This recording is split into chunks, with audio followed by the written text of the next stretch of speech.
Hi, இன்றைக்கி என்ன பார்க்க போகிறோம் அப்படின்னு பார்த்தீங்கன்னா, ஒரு இண்டஸ்ட்ரியில் E.O.T கிரேன்ஸ் சொல்லுவாங்க, electric over head travelling cranes. So நம்ம இந்த கிரேனை பார்த்தீங்கன்னா எல்லா இண்டஸ்ட்ரியிலுமே யூஸ் பண்ணுறோம். இந்த கிரேனுக்கான ஆப்ரேஷன் அண்ட் கமாண்ட் சோர்ஸ் பார்த்திங்க அப்படின்னா நம்ம ரிமோட்லேருந்து தான் கொடுக்குறோம். இந்த ரிமோட்டு ஃப்ரீக்வெண்ட்டாக ஃபெயிலியர் ஆகிறத கண்டிப்பாக எலக்ட்ரிக்கல் டிபார்ட்மெண்ட் உங்களுக்கு தெரியும், அடிக்கடி ஃபெயிலியர் ஆகிட்டே இருக்கும். ரிமோட்டு பார்த்தீங்கன்னா நம்ம கமாண்ட் கொடுப்போம், ரிமோட்டில் டிஜிட்டல் லைட்டு பிளிங்க் ஆகும். பட் ஆனால் கிரேன் எந்த ரெஸ்பான்ஸுமே இருக்காது, கிரேன்லேருந்து எந்த ரெஸ்பான்ஸுமே இருக்காது.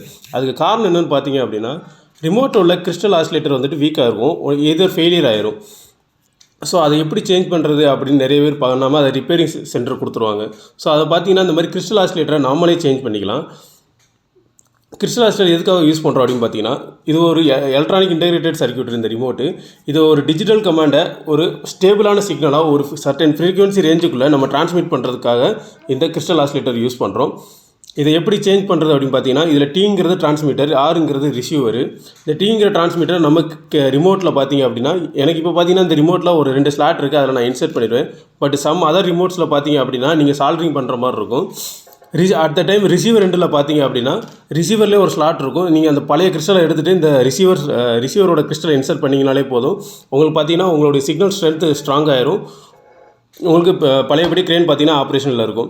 அதுபோக என்ன ஃபெயிலியர் ஆகும் பார்த்தீங்க அப்படின்னா, பேட்டரி வீக் ஆகும். பேட்டரியும் நீங்கள் இன்ஸ்டண்ட்டாக சேஞ்ச் பண்ணிக்கலாம். இதுதாங்க மேஜர் ப்ராப்ளம்.